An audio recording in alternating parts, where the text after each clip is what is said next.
Hey there, it's Melissa Brunetti, and welcome to the Mind Your Own Karma podcast.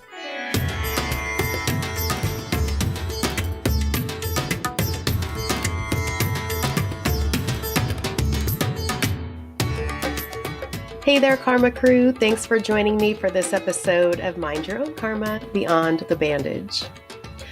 What if the path to your truest self was paved not just with healing, but with reclaiming the parts of you the world told you to hide?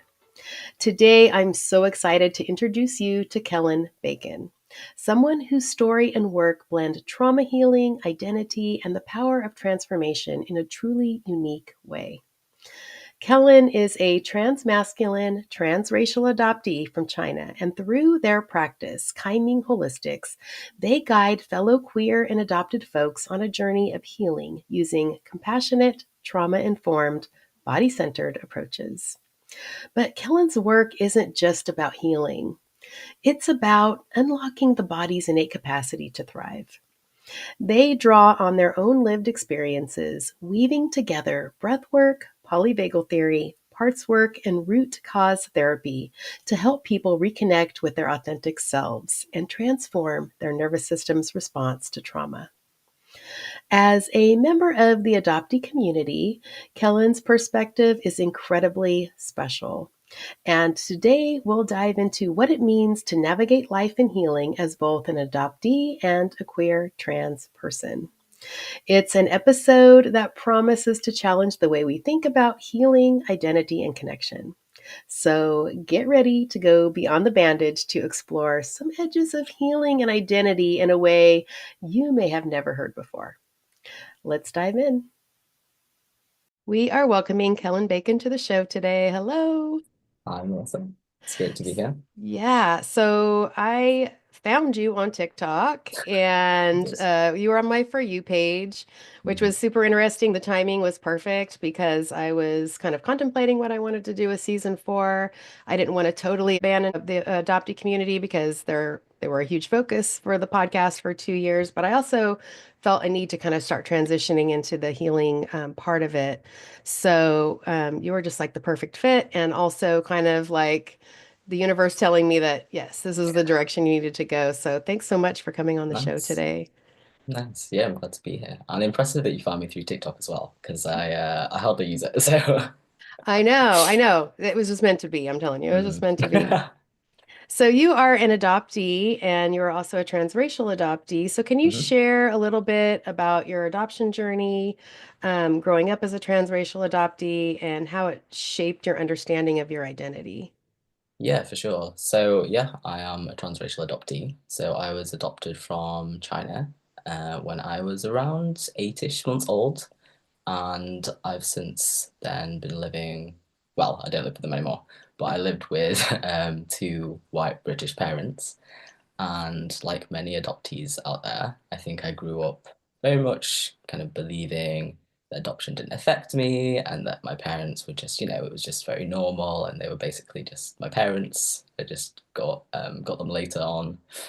And it wasn't until maybe lockdown, I think, was the kind of timing. And it lockdown actually coincided for me just after like a mental health crisis. And I think that's when for me all of the like stuff started coming out. And I started realizing that I had all these triggers and all this like repressed emotion in me, a lot of which was to do with adoption. And so lockdown really gave me the space to kind of figure stuff out. And yeah, I realized that for starters that I wasn't white. That was quite a revelation to me. Just growing up with so much proximity to whiteness, I'd kind of always been like, well, I'm not black, so I'm probably white then. So yeah, just coming to, I guess, a reckoning with my race. Um, yeah, just adoption and its impacts, and then yeah, the rest So that is was kind of your history. coming out of the fog, Yeah, during very much COVID. so. So Yeah, very what much so. was there a so was it just COVID, or was there a certain something that kind of triggered that coming out of the fog? Yeah, I think it was multiple things in that the mental health crisis, I think, was really the kind of catalyst to kickstart Hmm. things. Um, but as well the race kind of side, and it was when the Black Lives Matter movement was becoming more prominent, and just realizing that I just didn't really know who I was in terms of my racial identity, or my roots, and really starting to actually be present with that because I think it had been there for a long, long time, and throughout uni, I think I'd considered birth parent searching and all of this stuff. I'd done DNA tests, but actually being with that feeling and giving it space, I don't think I'd done that until after my mental health crisis, where I was like, I've tried repressing this Hmm. for my entire life, and it doesn't seem to have worked. So I had to like kind of change the way I was doing things at that point. And how old were you at that time? I was, good question. Hmm. I feel like I'm coming to that age where I like simultaneously feel very old and very young. And I like forget Wait till you get to when things happen. 57. I'm like in my first like Saturn return right now. Um, when was I? I think I was like 19, 20 was when this was kind Wow. of it was like third year uni end of. Um, Wow. so That's yeah. crazy because that doesn't usually happen till you're like 40s, 50s, you know? So that's crazy. Yeah. I have a So, habit of doing things like early yeah, with yeah. this. I have a feeling you're an old soul.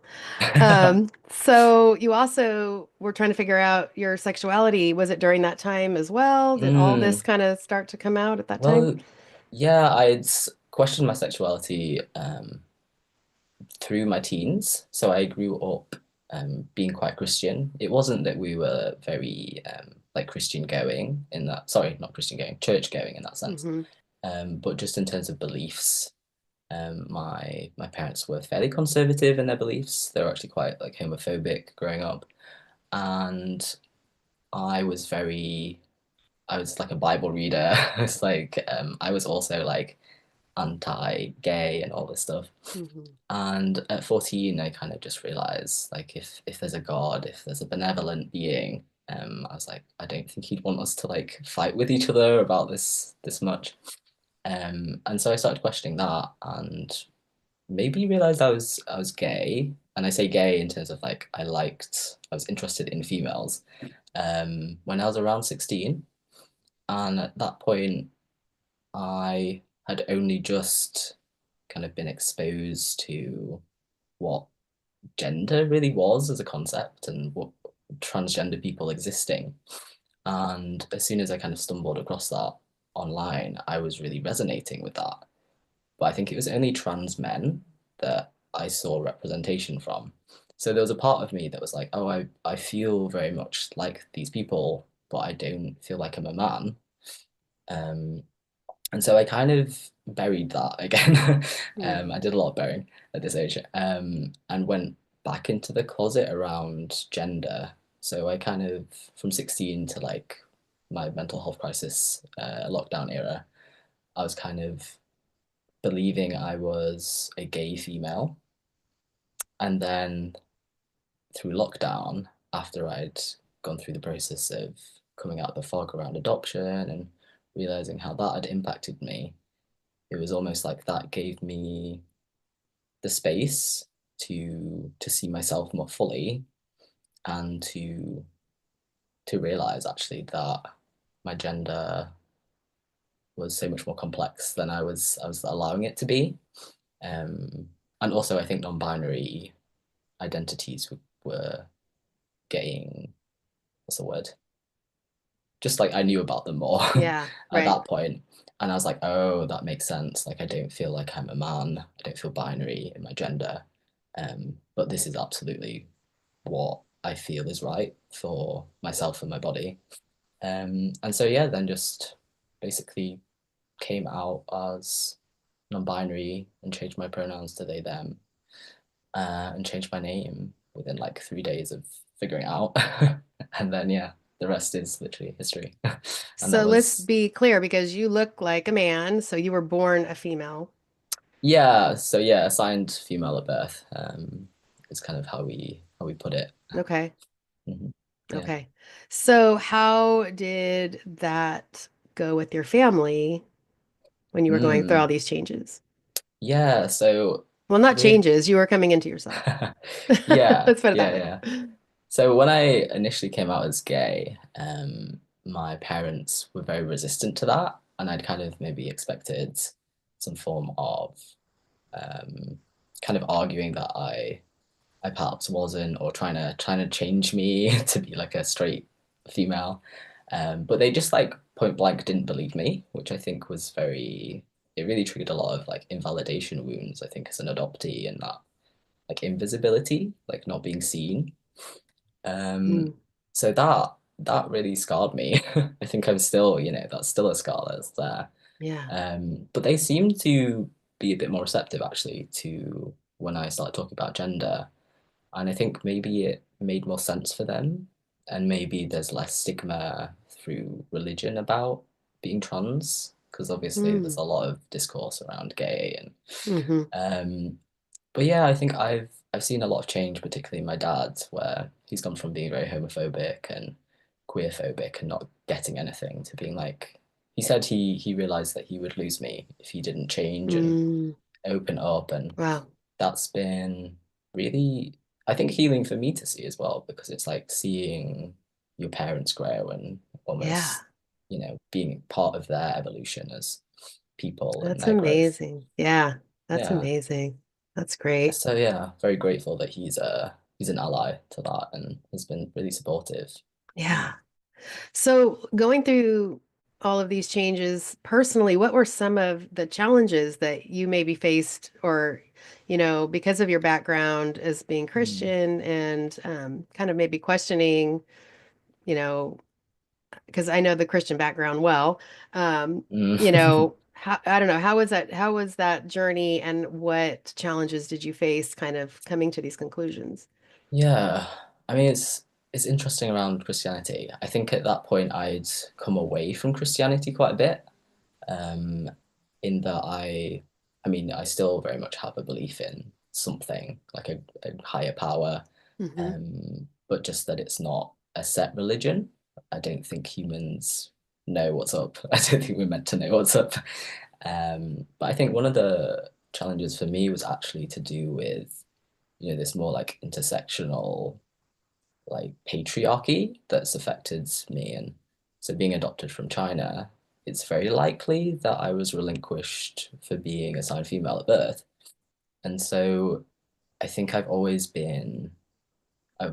like I had taken up like a mantle of being female and, feminism and wanting to fight against patriarchal standards. And for me then to realize that actually I'm now like presenting as more masculine in the world and I'm read as male a lot of the time. That was really uncomfortable for me to kind of get my head around. And I wasn't expecting, I think a lot of people, that they have issues where people don't see them for their gender, and they'll keep misgendering them as like Hmm. female and stuff if they're transitioning. I kind of had the opposite issue where as soon as I started binding, and so I had a flat chest, I think I was already quite androgynous. So people started immediately he-himming me Mm, at this point, and I found that incredibly uncomfortable because I didn't relate to being he-him. Um, and so that's been a journey in like, yeah, kind of dismantling, well, not dismantling, but just getting comfortable with how people perceive me, I think. yeah. Because Yeah. that's like a big trigger, I think, a big wound for adoptees, being Yeah. being seen as who we are. Yeah. It Yeah. almost sounds like I just, as you're talking, I'm picturing like a butterfly and going through all these changes in the way we look and, are Mm, perceived and things, because you are transmasculine, but going through that process, you were kind of like, wait, you're calling me a man? Like that doesn't feel, so you were kind of like going mm, through that butterfly catharsis almost, even yeah. yourself, even though you kind of were identifying in that direction. I just find that Mm, kind of interesting that that made you kind of uncomfortable, you know. yeah, yeah, yeah. And I think as well with that, just the one child policy in China, there was a lot of there was a lot of layers of grief, I think, in transitioning because it was like I was then realizing that I was likely relinquished for a reason that didn't really exist, as in, being assigned female at birth, being relinquished for being female, but then not actually being Yeah. female, and Yeah. very much feeling more at home in a more masculine body. Yeah, that How do you, was. I mean, if somebody's trying to figure out, yeah, if somebody's trying to figure out their sexuality, there's so Hmm, many different, I mean, it's a charcuterie board of, you know, how would you tell somebody where should they start? Like trying to figure that out. yeah, gosh. I mean, well, I feel like it might be useful, like for listeners, that says like sexuality is and gender are like two distinct things. So like your sexuality is like who you're interested in, who you want to sleep with, who you want to love, and your gender is like who you are and how you Okay. go about the world. So in terms of sexuality and gender, really, I think it's just one of those journeys of life that we're always kind of on. And I don't think I've finished that journey. I don't think Mm-hmm. any of us Yeah. have, in that they're both very fluid, they're both very, they evolve with us.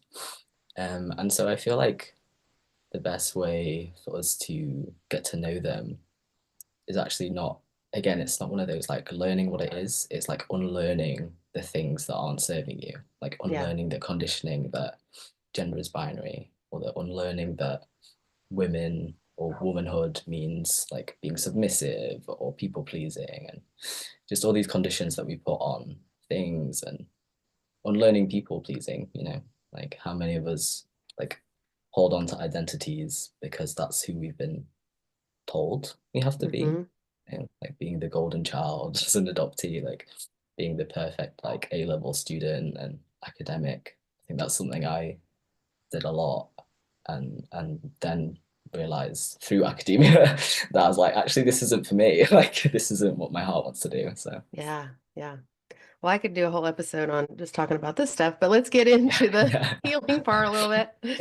So you do breath work. What kind of Hmm. led you to breath work and the somatic practices that you're doing, the healing modalities? Yeah, I do love breathwork, and I got into breathwork actually by accident, in that I was doing a nutritional therapy course, and I got COVID, and I got COVID fatigue, and one of the fellow like nutritional therapists was like, "Oh, you should try breathwork for energy." And at first, I was very much a non-believer. I was like, I've been breathing all my life. I'm pretty sure, just, I know how to do like doing it. it. Yeah. I was like, are you kidding me? It's like one of those really basic things that I was like, no. But I was kind of desperate. I'd always been very active. Fatigue really sucked. Um, and so I just YouTubed it and found a video, and it was great. It was like the one thing that seemed to really impact it, even though I was doing all these other things. Um, and then I just got progressively more into it and ended up going to an event that was conscious connected breathing.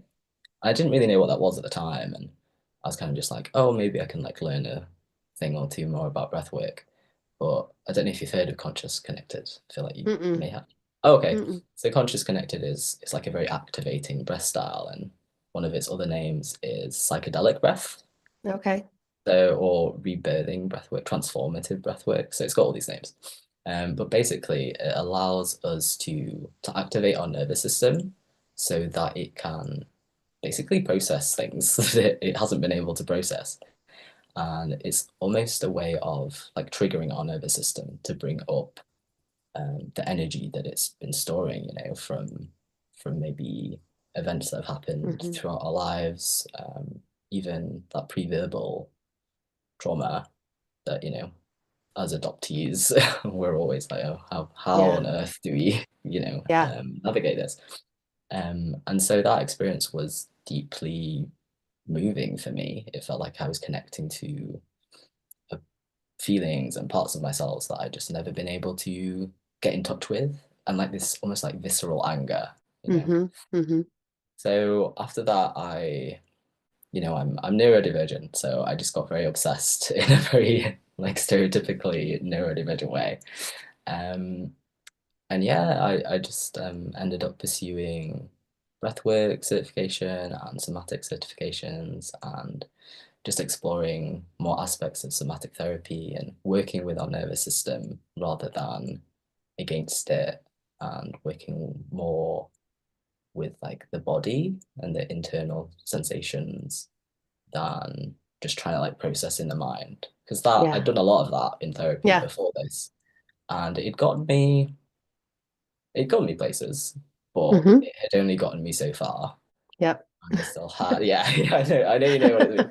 And it's like my body was still holding on to so much that no matter how hard I thought or how hard I rationed, it's just like my body was like, oh no, threats, like not doing that. Yeah. Well, you can't fix what you don't know, and a lot of that's Mhm. so deeply hidden in the body that we cognitively don't even know what's in there unless you figure out a way to get to the root of that. Yeah. So did you have any experiences of going back in the womb or like pre-verbal Yes. stuff? Yeah, I have actually. Not all with breathwork. Some of the breathwork has felt quite in line with that. Like I didn't actually have like an experience of being in the womb, but like those feelings that I was talking about that came up, Hmm. it felt Hmm. very infant-like, and very pre-verbal. Like it wasn't a memory or like something I could describe. It was Yeah. just that the primal wound, Yeah. to use that word. Yeah. Great. But in uh, like a different kind of somatic modality that I've trained in now, called root cause therapy. We we use something called timeline therapy. And so what happens is we're exploring the root cause of a specific belief that we have. So like that belief could be something like I'm always abandoned, which might be a good example for, for Hmm. us Hmm. adoptees. And so we can like have worked around this like rationally, but often like the subconscious and like our literal like nervous system can still be holding on to that. And so in root cause therapy, we ask the subconscious to go to the initial event that caused this belief to be held. And some people go to childhood, some people go to maybe it's being born, maybe it's being in the womb. Some people go back to past lives, Hmm. whether if you're open to that kind of idea, I personally am. Um, but even for those people that aren't, sometimes it's like a way for our subconscious to access those parts of ourselves in a way that is safe for it. And so it works either way, Yeah. basically. Yeah. But in one of my experiences, I went back to being in the womb. And that was really special actually, because it's almost like I wasn't myself. It was like I was my birth mom. Hmm. And I felt like I got I was working around the need for control actually. Um, and it was like I could feel her need to control the situation. And it was almost like she needed to control it so that she wouldn't have to relinquish me.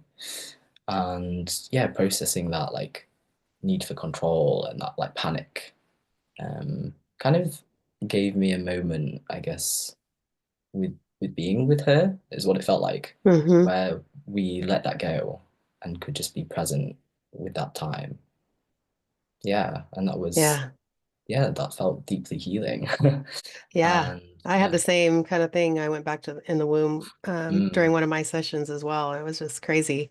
I was like, I feel like I'm underwater. You know how your ears, like when Right, you're yeah. underwater, how Yeah, you have yeah, yeah, that like weird, muffled, yeah. yeah. And I'm like, what is this? And then all of a sudden I realized what was going on and had a Wow. huge healing experience and Hmm. just kind of was able to um, kind of see what my birth mother went through, the trauma that she Mm. went through while I was forming, and kind of like, wow, what did that do to Yeah. me? Hmm. Just a lot of revelations just in that one Yeah. session, that was really healing, and I gained so much compassion for her and the decision that she Mm. had to make, and let go of a lot of Yeah. anger, and through Mm. that, it's amazing, a totally Yeah. amazing experience. Yeah. Totally Yes. Yeah, transforming, yeah. and very, Yeah, very healing. literally. So I kind of want to Yes. back up a second because you were talking Hmm. about nutritional therapy, and this might be a whole nother episode, but can you kind of like tell us what nutritional therapy Yeah. is? Because I've never heard of it before. Yeah, so it's basically, again, it's like a holistic approach to working with the body. And so often, um, when we go to like our GPs, like medical practitioners, they're like, oh, you've got these symptoms, like all these gut issues. Let's throw like a pill at this and call it a day, and you just go off and take this pill. Yeah. So nutritional therapy is like functional medicine. So it's like looking at your nutrition, your lifestyle, things like your stress levels, your the way you're talking to yourself, your trauma and how that's all impacting you, and trying to kind of integrate all of that. It's quite a big job because there's a lot going on. Um, but looking at health through that perspective of everything is interconnected, and food is medicine, like the outdoors is medicine, connection is medicine, rather than just being like, here's a problem that we can diagnose and throw a pill at. Hmm. And I didn't qualify as a nutritional therapist, so I'm not a nutritional therapist. But because I was doing that course and then found somatics, and then my heart was just in somatics, and I was like, Hmm. it was very much one of those occasions where I realized that quitting was a good thing at that point. Um, but yeah, that was a whole journey because I was very attached to my like academic status and grades and all that at that point. Um, my mind's gone off on a tangent now. Yeah, I'm just very, I've always just The been very, nutritional therapy we were talking about. yeah, I'm just very attracted to, yeah, looking at people holistically, as, yeah, multi-dimensional Yeah. beings S- rather than just textbook, you know? Yeah. If someone comes to you, what does a session look like, and how do you figure out Mhm. what they need? Because you've got all these things to, kind of pull from. So, Yeah. So I usually have a like a discovery call with people just to get to know them and where they're at. And from there I kind of like look where their nervous system is at really. Because what I do with a lot of people is I kind of work up from the foundations of looking at nervous system regulation and that awareness so that we can then actually do the healing work. Because I think a hmm. lot of people tend to, and I was probably one of them as well. Like we tend to like dive into the like, okay, I've got all this baggage and all these deep wounds, and let's do shadow work and go to like my deepest triggers. And actually, a lot of the time, we don't yet have capacity for that because our Hmm. nervous system is a mess because Yeah. of modern day society, and also we've been carrying all this stuff. Hmm. So yeah, I look at that awareness and that regulation and building capacity in the nervous system, like those resources, and giving people like, I guess, more empowerment, Hmm. empowerment around just their emotions and being able to connect and feel with themselves. Yeah. Um, and then we talk about parts work a little bit. So again, I'm not a internal family systems practitioner, but I do really like to incorporate parts work. It's just a Hmm. very Hmm. find it very intuitive, Yeah. where we're like, a part of me feels this, and a part of me wants to protect me in this way. Yeah. A part of me feels abandoned. Hmm. I keep bringing that one up today. So yeah, the like, session to session varies, but I like to combine those elements of like talking therapy and really staying with that experience in the body Yeah. and staying Yeah. with the nervous system. That's what Yeah. I love about somatic work is, yeah, we kind of have a foundation where we start, questionnaire or whatever it is. Mhm. But then each session after that is so organic. Yeah. Nobody knows what's going to happen. And there's never Yeah. two sessions that are the same. It's very focused on wherever it takes the client. Yeah, Whatever needs to happen exactly. next just comes up. Mhm. Yeah, Um, and it's like you're not ever exactly sure what is gonna come up. Because you yeah. might be working on something and then a feeling or an event might pop up for them. You're like, actually, this is maybe where the body wants to take us today. And so that was interesting for, myself like really liking predictability and control, at least up until recently. Yes. Um, but then yeah, with somatic work, it just flows, and I trust that, and I trust that where the body wants to take us. So Yeah. So you has started Ming Holistics. What mhm. inspired you to start that, and what is the mission Yeah. behind it? Yeah, I mean, I was inspired to do Ming Holistics because I fell in love with somatics because of what it was doing for me, and I think I've always been somebody that wanted to share the things that helped me, and I've always been like a truth seeker and that kind of thing. And so starting this practice myself was just a way for me to do that and to connect with people in my communities and be able to help them through things that I'm like, oh, this is like a missing piece of the puzzle in our journeys where we're all just struggling along to like rationalize things that we can't rationalize. Yeah. And I was like, yeah, obviously, different things work for different people. I was like, this is important. Um, and yeah, it just very much felt, I don't know, yeah, aligned. I think Mm-hmm. I'd always known I'd end up in some sort of like therapeutic role, even when that made zero sense, because I didn't want to work with people. I wanted to work with animals and science and labs, and yeah, it's just like a part of me always Yeah. knew. I think that that was what I'd end up doing. So do you tailor your healing practices to support the queer and trans individuals and adoptees, or do you support other demographics as well? Yeah, so I'm predominantly working with fellow queer people, and most when I say queer, most of those people are coming from like the trans and non-binary community. Mm-hmm. And then also maybe like a third of my clients are adoptees. And I really like that. I've had some clients that are both from the trans community and POC and adoptees, and that's just like a very special therapeutic relationship, really. Mm-hmm. And yeah, I guess I do um, like cater specifically for them. I think I do that just by being part of the community myself in a way. Yeah. I think it's almost easier for me to work with clients that are from my communities because they're the people I'm interacting with every day. Like we just resonate on that level. Um, I'm aware of, things that might affect them or say if we're going back in time, I'm conscious to use like the pronouns that they feel comfortable with Mm-hmm. of that time. And for some people that might differ. So like one client I had, they use they them now, but they were quite comfortable using she her for the past because they felt Mm-hmm. that like distinction. Whereas a lot of people like using they them still, and it's just very unique. Yeah. Um, I know so the yeah. adoptee community likes to have somebody who's informed, adoptee informed, or, Yeah. specifically having an adoptee therapist is, kind Mm, of the best of both worlds. So I can yeah. imagine that being an adoptee and also trying to figure out, or being not the normal, what we call Mm, normal sexual orientation, mhm, finding somebody that understands all of that in one mm, package is huge for, to have both and have that as in the therapist. That's huge, I'm sure. yeah. Um, Yeah. so what in your own personal journey, was there anything that came up for you, in finding your authentic self that surprised you? It surprised me. Good question. Hmm.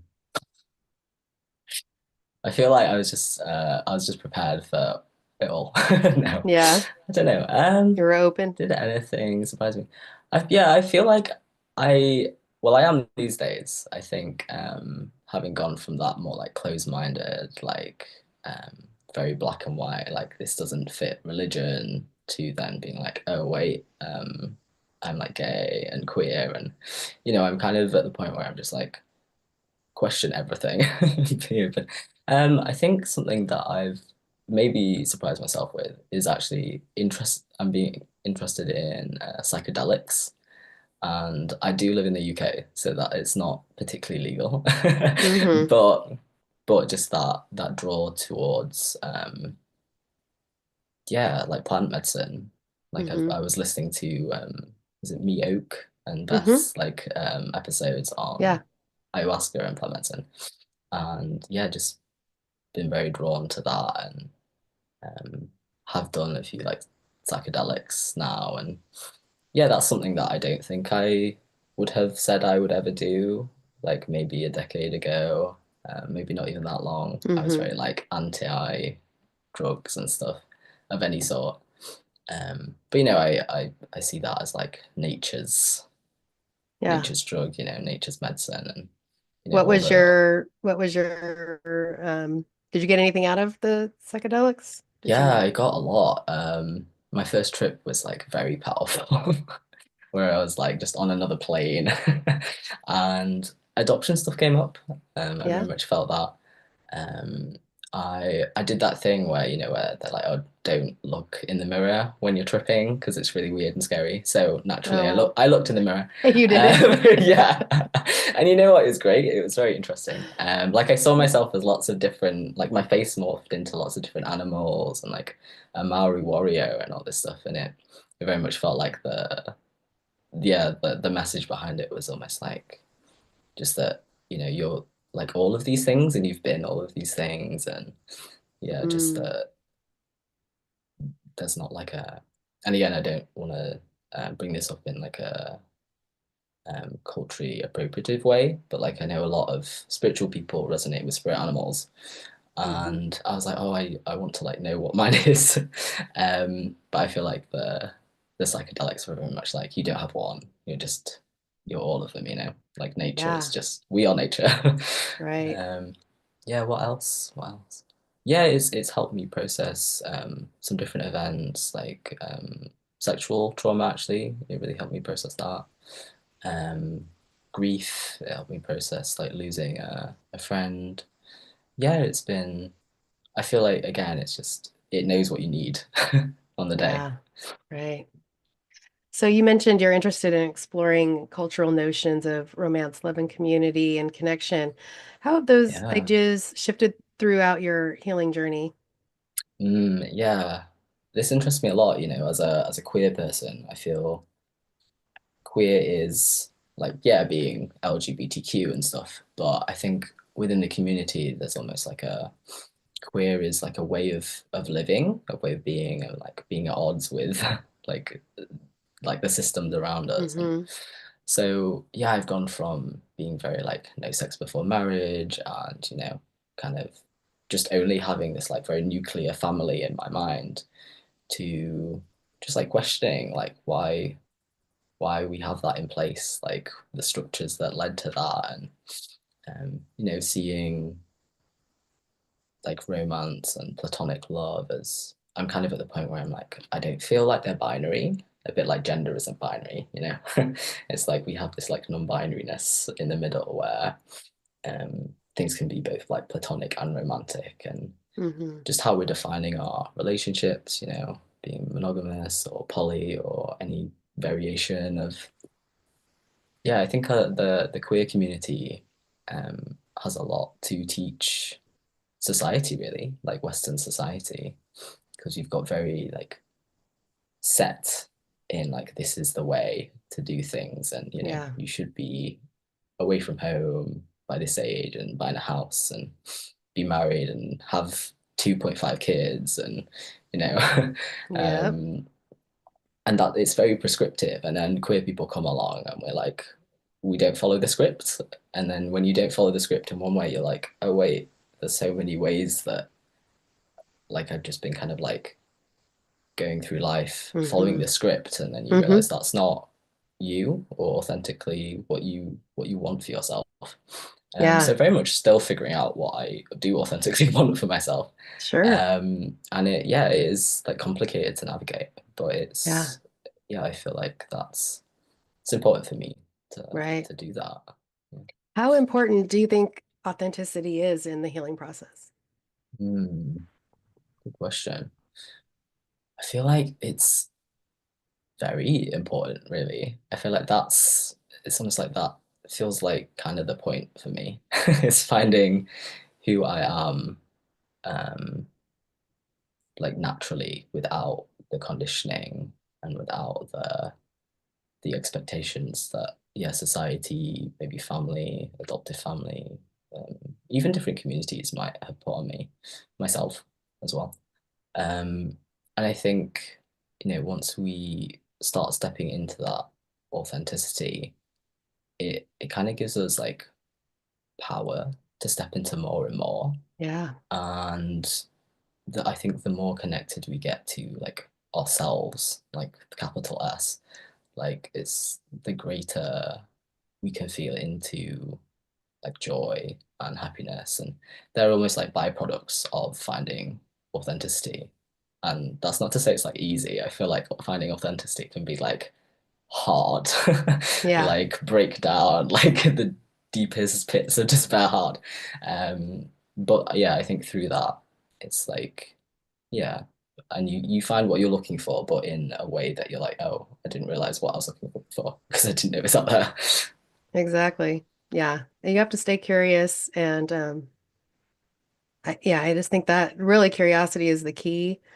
Hmm. And nothing that's easy is ever really worth it. I mean, you know, if you climb, a huge mountain and you get to the top, it's a Mm, lot better hmm. than just climbing a little hill and, yeah, you did it. Yeah, I mean, yeah, it's so worth it. There's so many people that want to say stay stuck. I guess hmm. I would think out of fear, I mean, I think that's kind of Yeah, partly why I did why it took me so long to come out of the fog. Partly hmm, was fear, but hmm. partly was living that script too, you Yeah, know? yeah, yeah, Um, so I don't know. yeah. I'm always, I see so many people on social media that are stuck, and I just feel so sad because they're Mm, a lot of times not ready. You could tell they're just not ready to hmm. move forward, but at the same time, it's Yeah, like there's so many things out there that can help you. There's yeah, so many things that can help you. It's just, yeah, it breaks my heart. yeah, yeah. I have a lot of compassion for that, just with like I think the script is so much safer seemingly, and like it Yeah. seems so much more familiar. Hmm. But yeah, it is frustrating, I think, to like be looking in on that and seeing the stuckness and Yeah. What's you know, possible? I- It's like, there's so yeah, much possible yeah, for you. It's just, I, yeah. I I'm need also sad because everyone has a purpose in this life and uh, you're not living your purpose. And yeah, that yeah. means that I would say that means you're missing out. I'm missing out on whatever it is you're supposed to bring to like I'm waiting Mm, for you to mm-hmm, come step up and mm-hmm. be who you're supposed to be so I can benefit from you as well. So Yeah, yeah. yeah.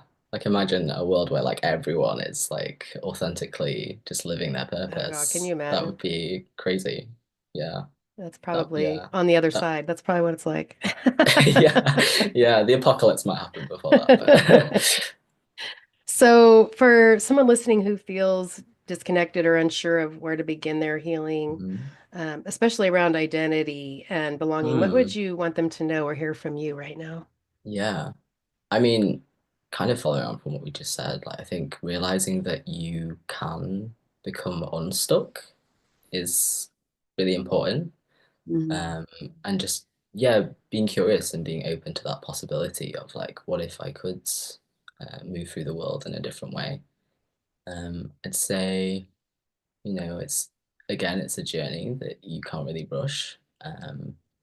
And I think as much as you might want to like try and figure it out mentally, like, and that goes for anything like sexuality, gender, like your purpose, like relationships. It's like your body holds the answers in Mm. like every way. Yeah. Like your body is holding the trauma, your body is holding the wisdom, it's holding the innate healing capacity. Um, it knows what decisions are right for you before you do. It probably knows like your life path before you do. Mine seemingly does.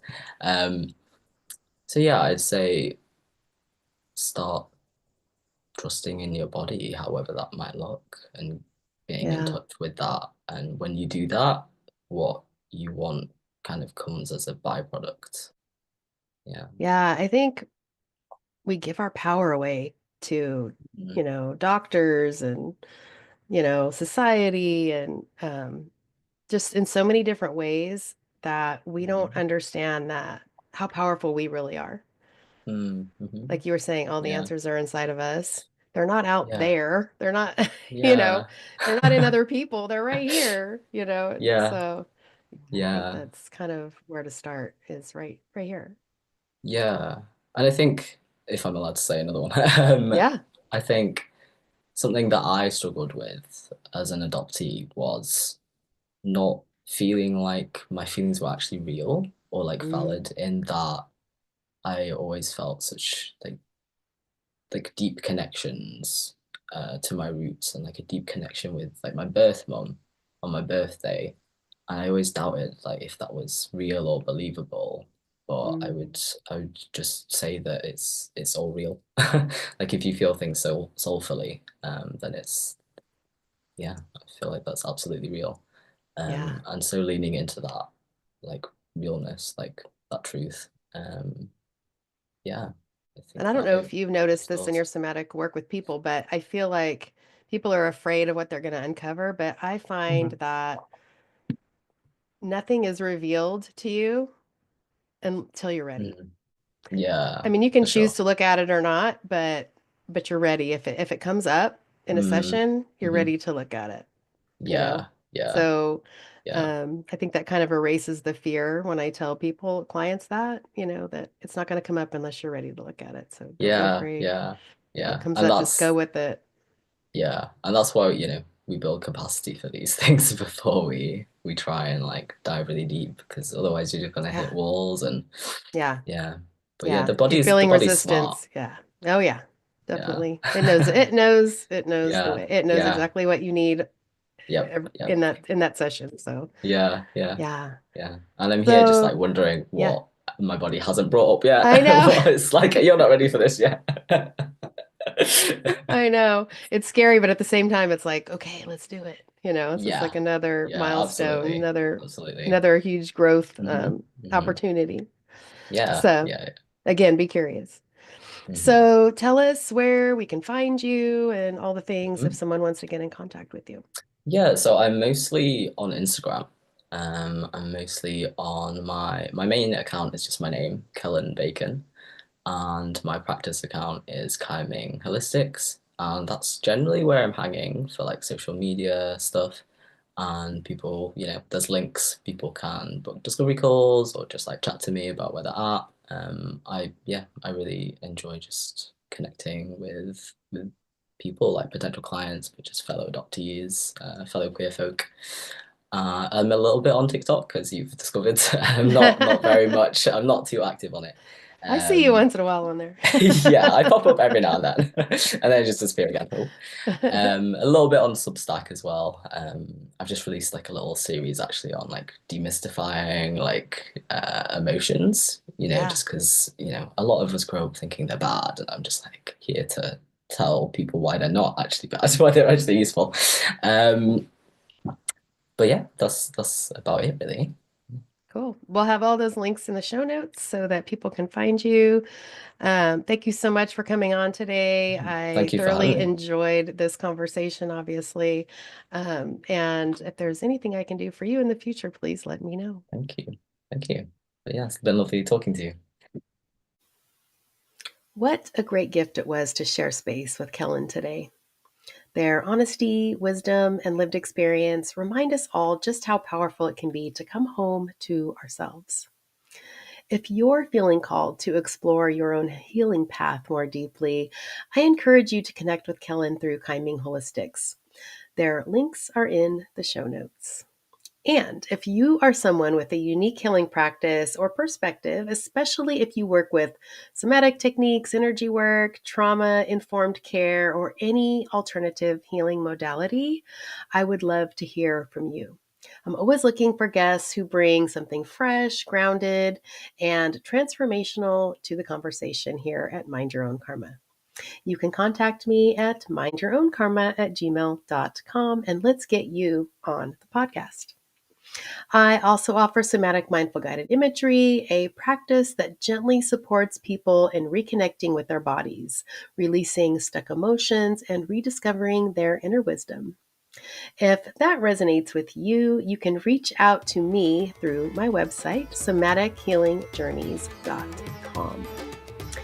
Until next time, Karma Crew, remember, your healing journey is yours. Take what you need and leave what you don't. And always remember to mind your own karma. I will see you next time.